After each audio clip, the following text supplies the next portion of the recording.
2024년 갑진년이 밝았습니다. 새해 복 많이 받으십시오.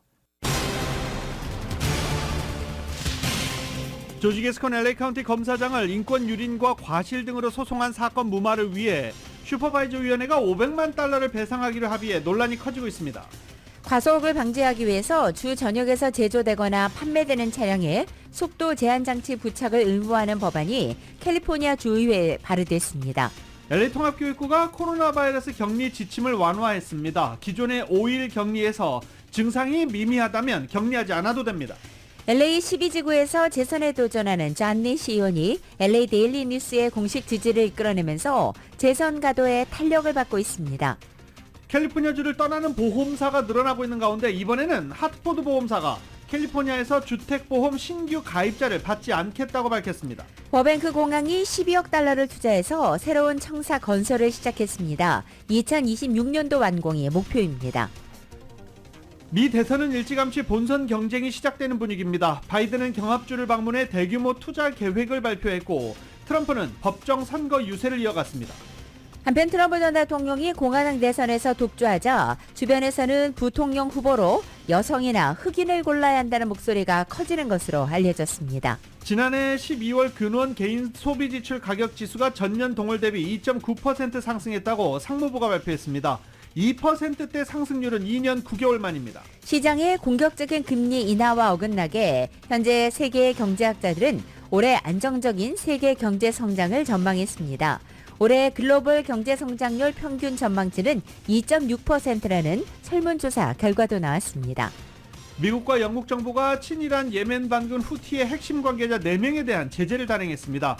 홍해 긴장으로 국제유가가 2달 만에 최고 수준으로 올랐습니다. 푸틴 러시아 대통령이 비공식 채널을 통해서 미국 정부가 우크라이나 전쟁 종전을 위한 대화에 나설 용의가 있는지 타진했다라는 주장이 제기됐습니다. 이른바 사법농단 의혹으로 재판에 남겨진 양승태 전 대법원장이 1심에서 무죄를 선고받았습니다. 한국은 총선을 앞두고 더불어민주당 이재명 대표가 비습된 지 3주 만에 또다시 정치인 상대의 범죄가 발생하자 여야가 안전대책 마련에 고심하고 있습니다.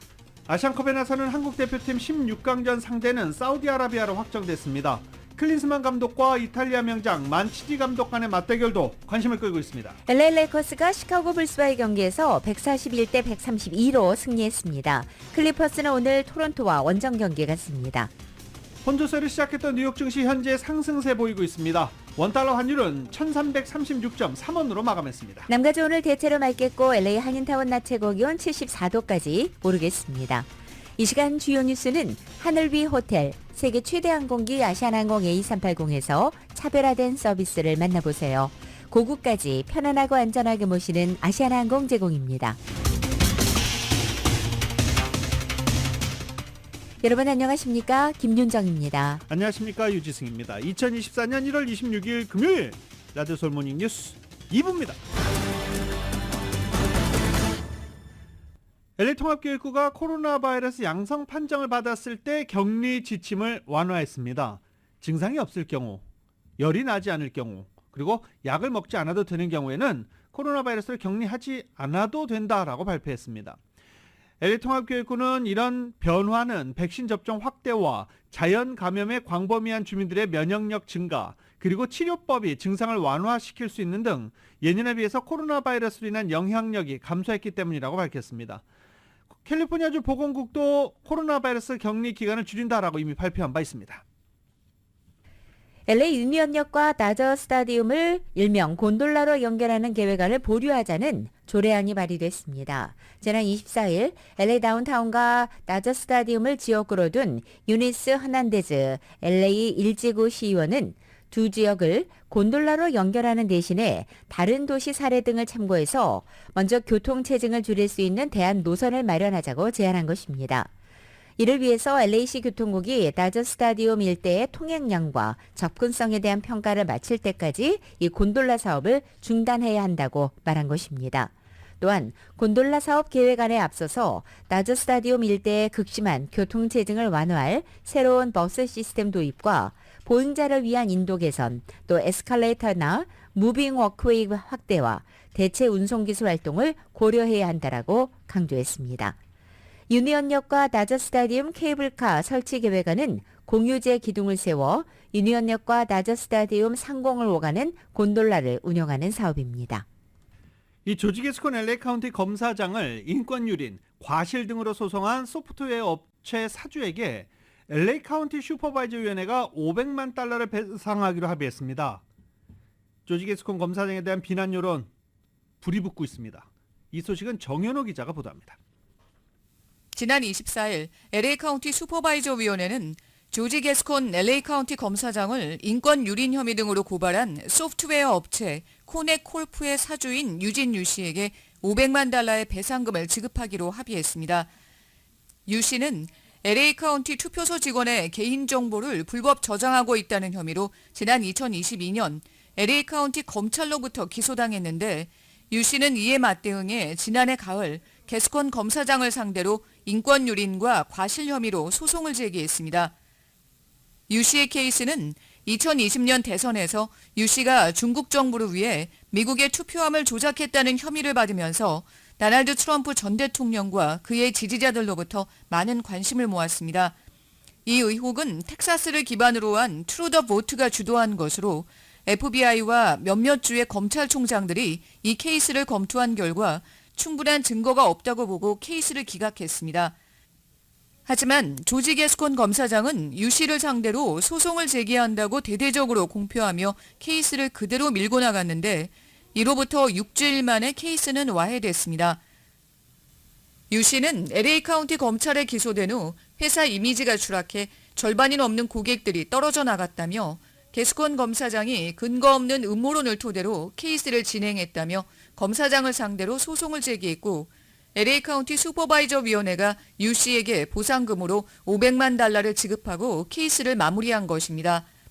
오는 3월 LA 카운티 검사장 예비선거에 출마해 게스콘 검사장에 맞서는 에릭 시달 검사는 게스콘 검사장이 불필요한 소송을 초래하면서 납세자들의 세금이 낭비되고 있다고 비난했습니다. 지난해에는 게스콘 검사장의 정책에 협조하지 않는다는 이유로 보복을 당했다며 게스콘 검사장을 고발한 션 랜돌프 카운티 검사에게 배심원단이 150만 달러의 배상금과 변호사 비용 100만 달러를 지급해야 했다고 지적했습니다. 게스콘 검사장의 지시를 따르지 않아 검찰 내부에서 보복을 당했다고 고발한 검사들의 케이스만 20건이 넘는다고 에릭 시달 검사는 지적했습니다. 라디오 서울 뉴스 정현호입니다. 과속을 방지하기 위해서 캘리포니아 전역에서 제조되거나 판매되는 차량에 속도 제한 장치 부착을 의무화하자는 법안이 캘리포니아 주의회에 선보였습니다. 이은 기자가 전해드립니다. 가주 전역에서 제조 혹은 판매되는 차량에 속도 제한 장치를 의무적으로 설치하자는 법안이 지난 23일 가주 상원에서 발의되었습니다. 가주 11지구 스캇 웨이너 상원의원이 발의한 SB 961은 주전역의 교통사고 사망 건수를 줄이는 것을 목표로 한 법안 패키지의 일원입니다. SB 961은 가주 전역에서 제조 혹은 판매되는 모든 차량과 모터트럭을 비롯해 버스에도 속도 제한 장치를 설치하자는 것이 골자로 대상 차량은 2027년 이후 생산되는 차량입니다. 속도 제한 장치는 전기 장치로 운전자들이 모는 차량이 해당 구간의 제한 속도에서 시속 10마일 이상을 초과하는 것을 방지하는 기능을 갖추고 있습니다. 경찰차나 소방차, 응급차 등 정부가 승인한 긴급 차량들은 속도 제한 장치 대상에서 제외됩니다. 법안에 따르면 운전자들은 한시적으로 속도 제한 장치를 끌 수 있습니다. 아울러 가주 전역에서 제조, 판매되는 모든 대형 트럭에는 사이드가드를 부착해 교통사고 시 자동차나 자전거가 트럭 아래로 깔리는 것을 방지하는 내용도 법안에 포함되었습니다. 웨이너 상원의원은 트위터 계정을 통해 속도를 제한하는 기술은 이미 존재한다며 유럽연합은 이미 해당 기술을 적용 중이고 전미교통안전위원회는 전국적으로 속도 제한 장치 설정을 권장하고 있다고 법안 배경을 설명했습니다. 지난 6월 보고서에 따르면 지난 2022년 가주에서 발생한 교통사고 가운데 사망자가 발생한 사고 건수는 지난 2019년도와 비교해 22% 늘었습니다. 이는 전국적인 증가율인 19%에 비해 높은 것입니다. 가주교통안전국 보고서에 따르면 2017년부터 2021년 사이 발생한 교통사고 중 사망자가 발생한 사고의 3분의 1이 과속과 연관되어 있다고 합니다. 이 보고서를 근거로 웨이너 의원은 가주 전역의 도로 안전을 강화해야 할 시점이라고 강조했습니다. 가주에서 과속은 운전자나 보행자가 사망에 이르는 교통사고의 가장 큰 원인이라고 지적했습니다. 웨이너 의원은 속도 제한 장치 의무화 법안 외에 칼트랜스 측이 횡단보도를 비롯해 자전거 도로와 커브 익스텐션을 강화해 보행자, 자전거 운전자 등의 가주민들의 안전을 강화하는 법안도 발의했습니다. 속도 제한 장치 의무화 법안은 올 봄에 가주의회 소위원회의 논의를 거칠 예정입니다. 라디오 서울 뉴스 이은입니다. 부정부패 혐의로 재판을 받고 있는 호세 후이자 전 LA 시의원에 대한 선고가 내려집니다. 오늘인데요. 금전적 대가를 받고 LA 시의원의 힘을 남용한 혐의에 대해서 이미 1년 전 유죄를 인정한 호세 후이자 전 LA 시의원이 오늘 선고 공판에서 최종형이 확정됩니다. 후이자 전 시의원은 부동산 개발업자들로부터 다운타운 개발 프로젝트 지원 대가로 150만 달러 현금과 각종 혜택을 받았고 LA 시의회에서 해당 프로젝트가 통과될 수 있도록 시의원으로서 힘을 썼다는 혐의에 대해서 유죄를 인정한 것입니다. 연방검찰은 13년 징역형과 100만 달러 이상의 배상금을 요구했고 후이자 전 시의원 법률 대리인은 9년 징역형을 이야기하고 있는 중입니다. 지난 2005년부터 2020년 사임할 때까지 16년 동안 LA 14지구를 관할한 후이자 전 시의원은 각종 개발 사업에 많은 관심을 나타내며 적극 후원해 왔었습니다. 하지만 결국 뇌물을 받고 이 같은 모습을 보인 것으로 드러나 현재 재판을 받고 있는 중입니다. 후이자 전 시의원은 개발업자들에게 적극적으로 뇌물을 요구했고 뇌물을 주지 않는 부동산 개발업자들에게는 프로젝트를 연기시키고 재정적인 위험을 초래하게 만들겠다고 위협했던 것으로도 나타났습니다. 또 불법 수익금을 세탁하기 위해 연루한 노모, 형제, 아내까지 이용해서 탈세 혐의를 한 것과 관련해서도 유죄를 인정했습니다. 전 LA 지역의 정치인인 마크 리들리 토마스는 연방항소법원의 1심 판결에 파기를 요청하고 나섰습니다. USC에서 자신의 아들이 혜택을 받는 동안 시의원이라는 정치적인 파워를 남용해서 유리한 계약을 맺게 해줬다는 혐의로 유죄가 인정된 바 있습니다. 지난해 3월 20일 재판에서 음모와 뇌물수수, 서비스 우편 사기, 4건의 서비스 송금 사기까지 모두 7건의 혐의의 유죄 판결이 내려진 것을 근거로 1심 재판부는 이 3년 6개월의 실형을 선고한 바 있습니다. 이 같은 1심 결정에 대해서 마크 리들리 토마스 측이 항소하기로 한 것입니다. 이 같은 마크 리들리 토마스 측의 항소 요청에 대해서 제9 순회항소법원이 어떤 대응을 할지 관심이 모아지고 있습니다. LA시 12지구 잔리 시의원이 LA 데일리 뉴스의 공식 지지를 받았습니다. 재선 가도의 힘을 얻게 됐습니다. 보도국 뉴스룸 연결해봅니다. 다가오는 3월 5일 재선에 도전하는 존 리 LA 시의원이 남가주 지역 주요 일간지인 LA 데일리 뉴스의 공식 지지를 받았습니다. 지난 23일 LA 데일리 뉴스는 오는 3월 LA 12지구에서 재선에 도전하는 존 리 시의원을 공식 지지한다고 밝혔습니다. 데일리 뉴스는 15명의 시의원 중 14명의 시의원이 민주당 소속인 LA 시의회에서 무소속인 존 리 시의원이 유일하게 중도 또는 중도 우파로 묘사될 수 있다고 설명하며 대도시인 LA시 의회에서 2가지 이상의 관점을 갖는 것은 매우 중요한 일이라고 강조했습니다. 데일리 뉴스는 지난 2019년 보궐선거에서 최초로 당선된 존 리 시의원이 지금까지 시의회에 필요한 균형을 제공해왔다며 앞으로도 존 리 시의원이 체크 앤 밸런스 역할을 해주기를 기대한다고 덧붙였습니다. 또 친비즈니스 성향의 존 리 시의원이 앞으로 LA시 경제를 위협할 수 있는 정책들이 법제화되는 것을 제어하는 역할을 해주기를 기대한다고 덧붙였습니다. 존 리 시의원은 LA 시의회에서 유일한 한인 시의원으로 LA시 12지구는 체스워스, 그라나다힐스, 노스리지, 웨스트힐스, 노스힐스, 리시다 등 샌퍼난도 밸리 지역을 아우르고 있습니다. 라디오 서울 보도국 뉴스룸입니다. 바이든과 트럼프가 각 당 경선에서 압승을 거두면서 미국 대선은 일찌감치 본선 경쟁에 시작되고 있습니다. 이런 가운데 바이든은 경합주를 방문해서 대규모 투자 계획을 발표했고 트럼프는 법정인 선거 유세를 이어갔습니다. YTN입니다. 바이든 대통령은 대선 경합주 가운데 하나인 위스콘신을 찾아 7조 원 규모의 인프라 투자를 약속했습니다. 사실상 대선 선거운동 성격입니다. 재임 기간 막대한 해외 투자를 끌어왔다며 한국의 삼성을 대표 사례로 들었습니다. You have a thing called Samsung. You make a lot of these computer chips. Come to America. Well, not only they, but a total of $50 billion is coming to America, building factories in America. 피고인으로 법정에 출석한 트럼프 전 대통령은 마치 유세장에 등판하듯 자신감과 여유를 보였습니다. 미국 언론들은 트럼프가 법정 선거운동을 이어가고 있다고 분석했습니다. Daring a judge to either sanction him, which becomes the story, or if not, then letting him get away with breaking the rules, which also makes him look powerful. 사법 리스크에도 불구하고 여론조사에서는 트럼프가 바이든을 앞서가고 있습니다. 양자 대결에서 40대 34로 트럼프가 이긴 데 이어 다자 대결에서도 36대 30으로 트럼프가 우세를 보였습니다. 지지율 격차인 6%포인트는 오차 범위에 걸친 수치입니다. 바이든 캠프는 아직 지지층 결집이 이루어지지 않았을 뿐이라며 여론조사 결과에 큰 의미를 부여하지 않고 있습니다. CNN 등은 트럼프가 일찌감치 대세론을 굳히면서 당내 경선이 더 이상 의미가 없게 됐다며 지난 수십 년 대선 역사상 가장 긴 본선 경쟁이 펼쳐지게 됐다고 전했습니다. 워싱턴에서 YTN 권준기입니다.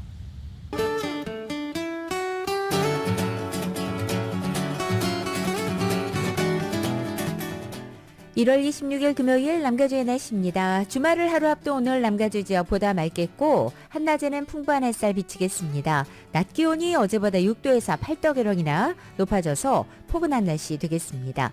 토요일인 내일과 모레 일요일도 남가주 지역 대체로 맑겠고 낮 기온이 좀 더 올라서 80도 내외까지 기록되겠습니다.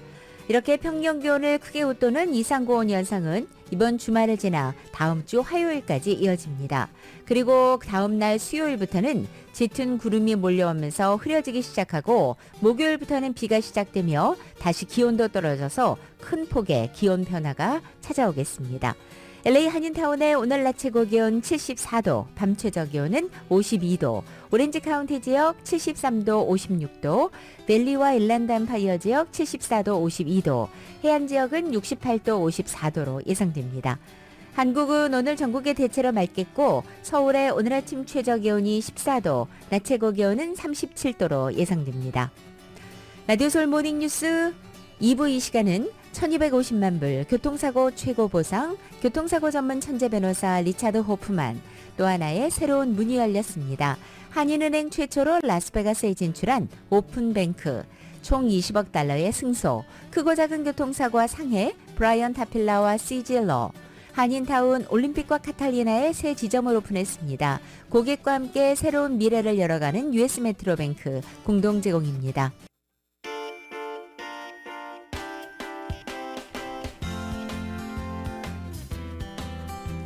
라디오 솔 모닝 뉴스 2부 이 시각 현재 프리웨이 교통 상황입니다. 먼저 10번 웨스트 방향입니다. 발드윈 애비뉴와 만나는 지점 모터사이클과 관련된 이중 추돌 사고 있습니다. 계속해서 10번 웨스트 방향입니다. 프란시스키토 애비뉴로 내리는 지점 이중 추돌 사고 있습니다.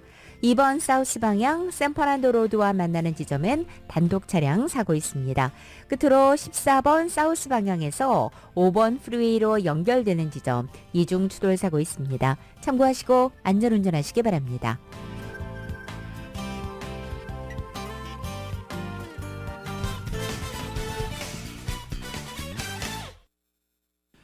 헐리우드에서 LA 다운타운까지 사이에 도로 개선 공사가 실시됩니다. 보행자와 자전거 안전을 위해서 앞으로 3가지 공사가 계획되고 있는데요. LA시는 안전하고 쾌적한 환경 조성을 위해 보행자와 자전거를 위한 도로를 만드는데 산타모니카 블루버드를 비롯한 웨스트사이드 이미 도입되어 있습니다. 이제 이것을 더 확장해서 LA시 중심부인 헐리우드에서 다운타운까지의 도로를 연장한다는 것입니다. 교통부는 이 같은 작업 계획을 마무리하고 있는데 곧 새로운 도로 모습을 볼 수 있을 것이다 라고 발표했습니다. 구체적으로 고월 스트릿과 파운틴 애비뉴 사이에 자전거 도로를 추가하고 보행자에 대한 위험을 줄이는 안전과 이동성 프로젝트를 추진하고 있는 것입니다.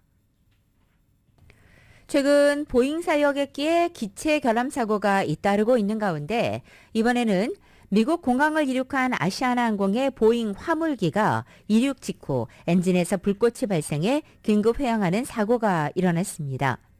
항공업계에 따르면 지난 24일 오후 8시 20분경 샌프란시스코 공항을 출발해서 인천으로 향하는 아시아나 항공 보잉 화물기가 이륙 직후 엔진 이상으로 긴급 회항한 것입니다.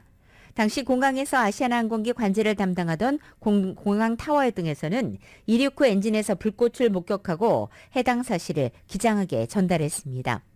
아시아나항공 측은 이륙 후 기체에서 소음과 진동이 발생해 샌프란시스코 공항으로 회항했다며 점검 진행 결과 엔진에 일부 손상이 발생했다고 설명했습니다. 캘리포니아주에서 중고차를 판매하는 주민들 대상으로 한 사기가 기승을 부리고 있습니다.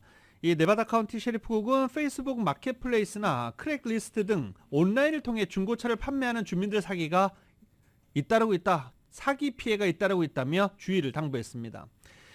이들은 구매자인 척, 사기범들은 구매자인 척 가장해 판매자에게 연락한 뒤 차량 검사 그리고 시운전 날짜를 잡습니다. 그리고 한 두어 명이 와서 한 명은 판매자와 이야기를 하면서 주의를 돌릴 동안 나머지 한 명은 시운전을 하거나 차량을 확인하는 척하면서 차량을 조작한다는 것입니다. 그들은 차량에 문제가 있는 것처럼 보이게끔 조작한 뒤 판매자에게 차량에 기가적 결함이 있다고 주장하며 이를 보여주면 판매자가 충격을 받고 터무니없이 가격을 낮게 제한했지만 어쩔 수 없이 수락한다는 것입니다. 예상치 못한 상황에 당황한 판매자가 헐값에 멀쩡한 차를 팔아버리는 그런 피해가 계속 이어지고 있다는 것입니다. 경찰은 범죄 피해 예방을 위해서 잠재적 구매자와 마켓 주차장 등 사람들의 시선이 많은 장소에서 만나고 혼자보다는 친구나 가족과 함께 약속 장소에 나가고 잠재적 구매자에게 차량을 혼자 맡겨두지 말고 기계적 결함을 주장하면서 제시하는 낮은 가격에 압도되지 말고 알겠다. 내가 아는 정비공이 있으니 나도 한번 검사를 받아보겠다. 이렇게 한 다음 결정을 하고 차량 거래 시에는 반드시 모든 필요한 DMV 서류 작성을 꼼꼼히 할 것을 조언했습니다. 캘리포니아의 주택보험 시장에서 철수하는 보험사들이 줄을 잇고 있는 가운데 하트포드 보험사도 이 캘리포니아에서 주택보험 신규 가입을 중단한다고 밝혔습니다. 보도국의 뉴스룸을 연결해 보겠습니다. 하트포드 보험사가 다음 달 1일부터 가주에서 더 이상 주택보험 신규 가입자를 받지 않겠다고 선언했습니다. 하트포드는 가주의 주택보험 시장이 리스크가 높아 더 이상 가주에서 주택보험을 제공하는 것이 수익 구조가 맞지 않는다며 오는 2월 1일부터는 가주에서는 주택보험 신규 가입자를 받지 않기로 결정했다고 밝혔습니다. 기존 고객들의 주택보험은 갱신해 주기로 했습니다. 사업체 보험과 자동차 보험에는 영향을 미치지 않습니다. 가주에서는 이미 스테이트 팜과 올스테이트, 파머스 보험사 등 메이저 보험사들이 주택보험과 비즈니스 보험 신규 가입자들을 더 이상 받지 않기로 선언했습니다. 보험사들이 가주의 주택보험 시장을 속속 철수하는 이유는 가주에서 산불 피해가 잦아지면서 피해를 입은 가입자들의 보험 처리 건수가 급증한 데다 주택보수와 신축에 소요되는 자재비와 인건비가 급등하면서 회사 측 손실분이 커진 데 따른 것입니다. 캘리포니아주에서 신규 주택보험 가입을 제한하는 보험사들이 늘어나면서 주정부가 감독하는 페어플랜 가입에 대한 홈오너들의 관심이 늘어나고 있지만 페어플랜은 보험 커버리지에 제약이 있어 대안으로는 미흡한 실정입니다. 가주정부는 주택보험 가입을 의무화하고 있지는 않지만 바이어들이 주택 구입 시 모기지용자를 받기 위해서는 주택보험 가입이 필수 조건입니다. 라디오 서울 보도국 뉴스룸입니다. 한인타운 시니어 센터에서 시니어와 저소득 지역 주민들에게 제공하는 무료 점심 도시락 인기가 많다고 합니다. 신영신 이사장은 하루 300명분으로 제공량을 늘려 더 많은 주민들에게 점심을 대접할 예정이라고 밝혔습니다. 원래 지난 16일부터 매일 150명에게 무료 점심 도시락을 제공하고 있었습니다. 음식은 소고기, 닭고기, 터키 그리고 매일 다른 메뉴가 제공되며 신선한 야채와 우유, 과일, 오렌지 주스도 함께 나와 만족한다는 반응입니다. 신영신 노인센터 이사장은 LA시 노인국과 손잡고 시작한 새해 첫 프로젝트가 순조롭게 진행되고 있다며 메뉴가 양식이라 걱정했는데 반응이 좋아서 감사하게 생각하고 있다라고 말했습니다. 또 하루 150명분에서 300명분으로 늘리겠다는 계획이라며 아직 신청서를 받고 있으니까 필요하신 분들은 문의해 주길 바란다라고 밝혔습니다. 이 무료 점심 도시락은 매주 월요일부터 금요일까지 오전 11시 30분부터 오후 12시 30분까지 1시간 동안 선착순으로 제공되는데 미리 신청을 해야 합니다. 한미특수교육센터가 2024년 LA 지역 서비스를 확대해서 도움이 필요한 LA 한인 발달장애 가정들에게 더욱더 다양한 프로그램을 제공하겠다고 밝혔습니다. 이 단체는 메인 오피스가 오렌지 카운티에 있기 때문에 LA 지역 가정들의 서비스 요청을 커버하기 위해서 그동안 많은 노력을 기울여왔고 특히 올해는 LA 지역의 서비스를 보다 확대할 수 있게 됐다고 전하면서 LA 오피스에서 진행될 서비스와 2024년 계획들을 설명한 것입니다. 우선 5살 미만의 영유아 가정을 위해서 영유아 무료 발달 선별 검사를 대면으로 진행한다고 밝혔습니다. 무료로 진행되는 영유아 발달 선별 검사는 발달장애 진단을 목적으로 하는 검사가 아닌 영유아의 현재 발달 상황을 확인해 볼 수 있는 검사입니다. 그리고 매월 두 번째 목요일에는 발달장애 자녀를 둔 부모의 모임도 개최됩니다. 또한 클리닉 서비스도 대면으로 제공됩니다. LA 오피스에서는 발달 소아과 전문의, 아동심리 치료학 박사, 특수교사까지 한인 발달 전문가들로부터 자폐와 ADHD, 정서행동 문제, 발달 지연에 대한 진단은 물론이고 부모 컨설팅과 양육 방법 등도 한국어로 서비스 받을 수 있습니다. 성김 전 주한 미국 대사가 미국 내 비영리 단체인 한미우호협회가 주관하는 2024년 이민자 영웅상 수상자로 선정됐습니다. 김 전 대사는 국무부 한국과장, 한국-필리핀 인도네시아 대사, 국무부 대북특별대표 및 육자회담 미국 측 수석대표를 역임하고 작년 연말 공직에서 물러난 바 있습니다. 한미우호협회는 김 전 대사는 미국의 성공적 외교를 위해 밤낮으로 노력해왔다며 그는 미주 한인들의 위상을 높이고 한인들의 공직 진출에 대한 자신감을 불어넣어줬다고 선정 이유를 밝혔습니다. 한미우호협회는 지난 2000년부터 한인 이민자로서 미국의 발전에 공헌하고 재미동포 품격을 높인 이민자들을 선정해 상을 수여해 왔습니다. 시상식은 오는 3월 15일 조지아주 애틀란타에서 열립니다. 한국의 걸그룹인 뉴진스가 미국 대중음악 시상식에서 뜻깊은 상을 받게 됐습니다. 그리고 오징어 게임 2편의 공개일이 알려졌습니다. 연예계 소식 KBS가 정리해드립니다.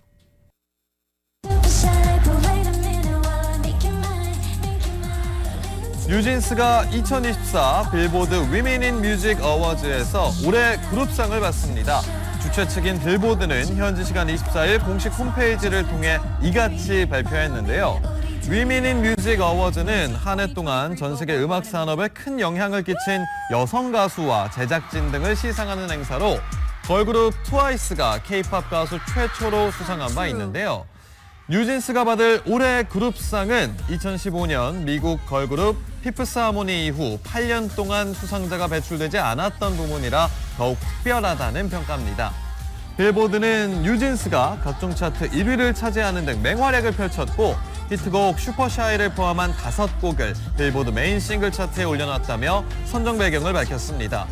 올해는 뉴진스 외에도 마렘 모리스, 카일리 미녹 등의 팝스타가 부문별로 수상자의 이름을 올렸으며 시상식은 3월 6일 미국 로스앤젤레스에서 열립니다.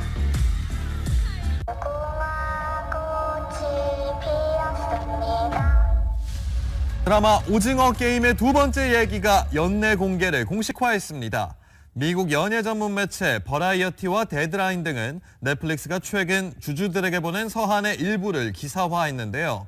이에 따르면 넷플릭스는 크고 대담한 계획이 있다며 하반기에 선보일 주요 콘텐츠를 언급했고 특히 오징어 게임과 로맨스 드라마 브리저튼 같은 인기 작품들의 후속편을 강조했다는 기사입니다. 아시다시피 오징어 게임 시즌 1은 2021년 9월 공개된 넷플릭스의 역대 최고 흥행작인데요. 이번 두 번째 시즌에도 이정재, 이병헌, 공유씨 등 지난 시즌 배우들이 다시 한번 출연하며 작년 7월 촬영을 시작했습니다. 다만 국내에선 그룹 빅뱅 출신의 탑 최승현 씨의 출연이 알려진 후 이른바 인맥 캐스팅 의혹이 불거졌고요. 촬영 중 일어난 갑질과 민폐 논란까지 시즌2를 바라보는 여론이 마냥 곱지만은 않은데요. 때문에 일각에선 글로벌 시장을 겨냥한 이번 작품이 정작 한국 시청자의 정서는 고려하지 않고 있다는 비판마저 나오는 가운데 시즌1을 뛰어넘는 인기를 얻을지 귀추가 주목됩니다. 올해 아카데미상 시상식에서 페미니즘을 담은 영화 바비가 감독상과 여우주연상 후보로 지명되지 않은 것을 두고 현재 미국에서 논란이 가열되고 있습니다.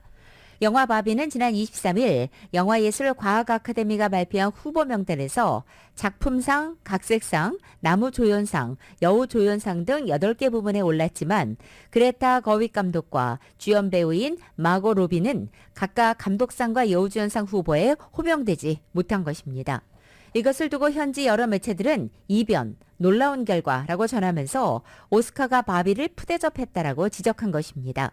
특히 CNN은 거윅과 로비가 각각 감독상과 여우조연상 부문에서 충격적인 무시를 당했다면서 반면 그 상처에 소금을 뿌리듯 라이언 고슬링은 바비의 켄 역으로 나무조연상 후보에 올랐다고 지적한 것입니다. 이에 고슬링은 관련 성명을 내고 바비 없이는 켄도 없으며 그레타 거윅과 마고 로비 없이 영화 바비가 있을 수 없었다면서 그들이 각 부문 후보에 오르지 못한 것은 실망스럽다라고 밝혔습니다. 현재 팬들을 비롯해 유명 인사들은 아카데미 작품상 후보작의 여성 감독과 주연 여배우를 제외한 것은 이 단체의 성차별적인 구조가 반영된 결과라고 비판하고 있습니다. 레드솔 모닝뉴스 2부 듣고 계십니다.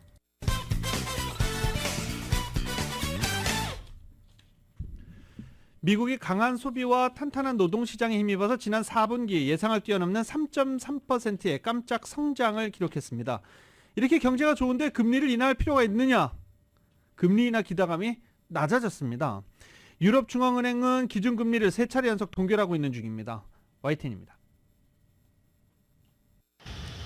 미국의 지난해 4분기 국내 총생산 GDP 성장률이 3.3%를 기록했습니다. 시장 전망치 2%를 큰 폭으로 웃돌았습니다. 강력한 소비와 탄탄한 고용시장에 힘입었습니다. 일자리는 늘고 물가 상승세는 둔화하면서 미국 경제 성장 동력인 개인 소비가 지난해 4분기 2.8% 증가해 성장을 주도했습니다. 미국이 불황에 빠질 것이란 우려는 감소하게 됐습니다. 2023년 지난해 연간 성장률은 2.5%로 집계됐습니다. 미국 경제가 여전히 탄탄한 수준을 유지하는 만큼 기준금리 조기 인하 기대감이 낮아지게 됐습니다. 유럽중앙은행 ECB는 기준금리를 연 4.5%로 동결했습니다. 지난해 10월 이후 3차례 연속 동결한 것입니다. 조기금리 인하에 대해선 여전히 신중한 입장을 보였습니다. Well, first of all, the consensus around the table of the Governing Council was that it was premature to discuss rate cuts. 라가르드 유럽중앙은행 ECB 총재는 에너지 쇼크와 공급망 병목 현상, 통화 긴축이 부담을 주면서 올해 인플레이션은 더욱 둔화될 것이라고 내다봤습니다. YTN 정수입니다. 연준이 물가 목표 달성을 판단할 때 근거로 삼는 미국의 물가 지표는 둔화세를 지속했습니다. 상무부는 지난해 12월 에너지와 식료품을 제외한 근원 소비자 지출 PCE 가격 지수가 전년 동월 대비 2.9% 상승했다고 밝힌 것입니다. 이 전년 대비 근원 PCE 물가 상승률이 2%를 나타낸 것은 2021년 3월 이후 2년 9개월 만입니다. PCE 가격 지수는 미국 거주자들이 상품과 서비스를 구매할 때 지불하는 가격을 측정하는 물가 지표입니다.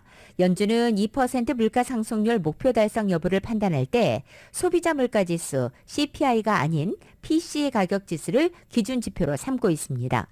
소비자의 행태 변화를 반영하는 이 PCE 가격 지수가 소비자 물가 지수 CPI보다 더 정확한 인플레이션 정보를 제공한다고 보기 때문입니다.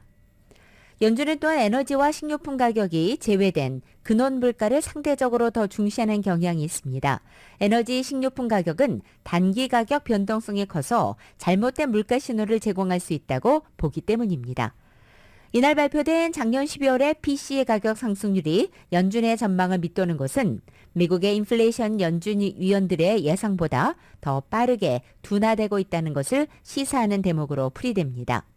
연준이 중시하고 있는 물가 지표가 둔화세를 지속하면서 연준이 늦어도 5월에는 금리 인하를 개시할 것이라는 시장 기대에 더욱더 무게가 실릴 전망입니다.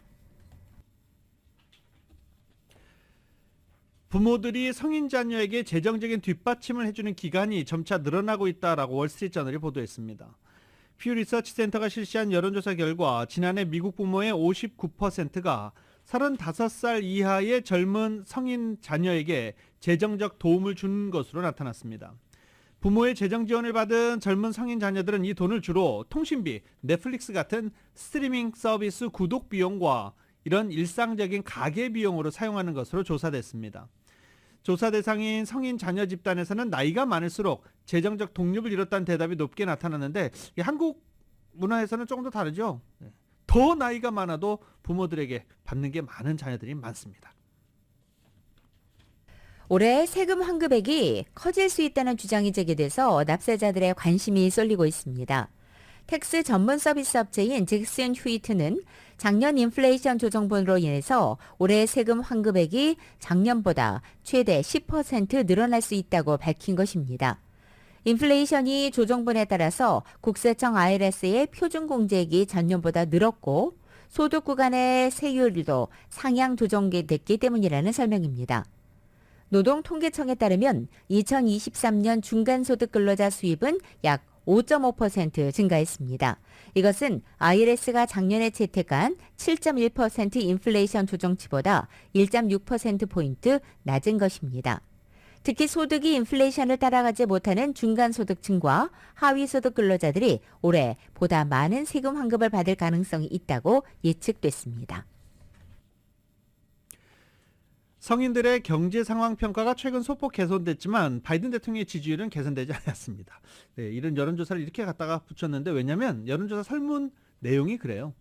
성인 5,140명을 대상으로 퓨 리서치 센터가 조사한 결과 28%가 현 상황에 대해서 아주 좋다라고 답했는데 28%입니다.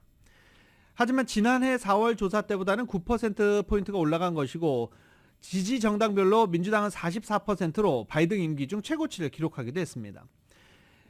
긍정적 경제평가는 코로나 여파 속에 2019년, 2020년에 비하면 낮습니다. 구체적으로 부정적 평가 이유는 높은 인플레이션 그리고 높은 생활비, 양질의 일자리 부족 등이 거론됐습니다. 경제 전망도 지지 정당에 따라서 역시 달라졌습니다. 경제에 대한 평가는 이렇게 9%포인트 올라간 것으로 개선됐음에도 바이든 대통령 지지율은 33%로 지난달 조사와 변화가 없었습니다. 바이든 대통령 지지율은 2021년 초 59%를 찍었지만 그 이후부터는 40%대를 넘지 못하고 있는 중입니다. 세계 최대 액화 천연가스 LNG 수출국인 미국이 수출시설 신규 건설에 대한 승인을 당분간 보류하기로 했습니다. 조 바이든 대통령은 오늘 아침 백악관 홈페이지를 통해 공개 성명을 통해서 정부는 계류 중인 LNG 수출 관련 결정에 대한 일시 중지를 선언한다라고 밝혔습니다. 예상치 못한 즉각적인 국가안보상 긴급 상황은 예외라는 단서를 두기는 했지만 LNG 수출 시설의 신규 건설 승인을 사실상 전면 중단하겠다는 의미입니다. 특히 기후위기를 우리 시대의 실존적 위기라고 규정하면서 지구온난화를 부정하는 공화당 유력 대선 주자 도널드 트럼프 전 대통령과 각을 세우는 모습을 보이기도 했습니다. 한편 이번 발표는 이상고온과 한파 같은 극단적인 기후현상이 잇따르면서 기후위기가 올해 11월로 예정된 미국 차기 대선에서 핵심 현안으로 다뤄질 것이라는 전망이 나오는 가운데 나온 것입니다. 2016년부터 LNG를 수출하기 시작한 미국은 불과 10여 년 만에 세계 최대의 수출국으로 부상한 바 있습니다. 특히 2022년 2월 러시아의 침공으로 우크라이나 전쟁이 발발하고 유럽이 러시아산 에너지 금수 조처를 시행한 이후 수출량이 더욱 급격히 증가한 상황입니다.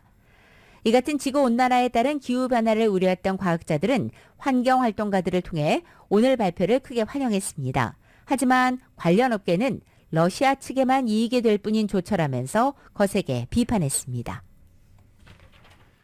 엘레바마주에서 세계 최초로 질소가스를 이용한 사형이 집행됐습니다.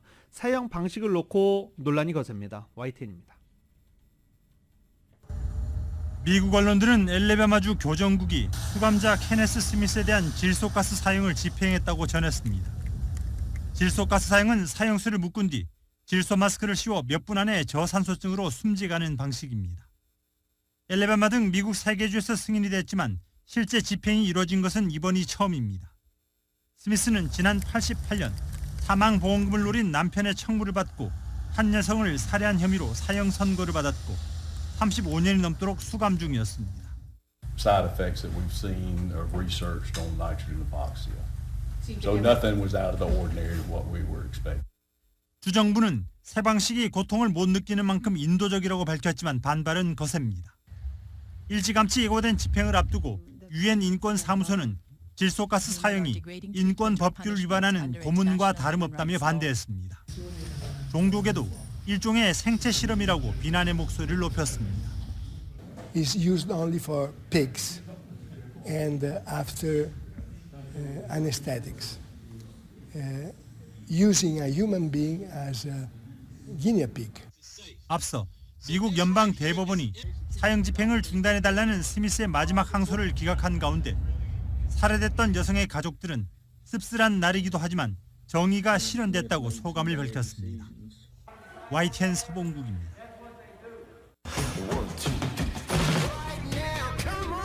라드솔 모닝뉴스 스포츠 소식입니다. 스포츠 소식은 전문가가 추천하는 이민법과 가정법 전문 제인정 종합법률사무소 제공입니다. LA 레이커스가 어제 시카고 불스와의 홈 경기에서 141대 132로 승리를 거뒀습니다. 이 경기 중반부터 점수가 너무 많이 났었죠. 그래서 일찌감치 승부가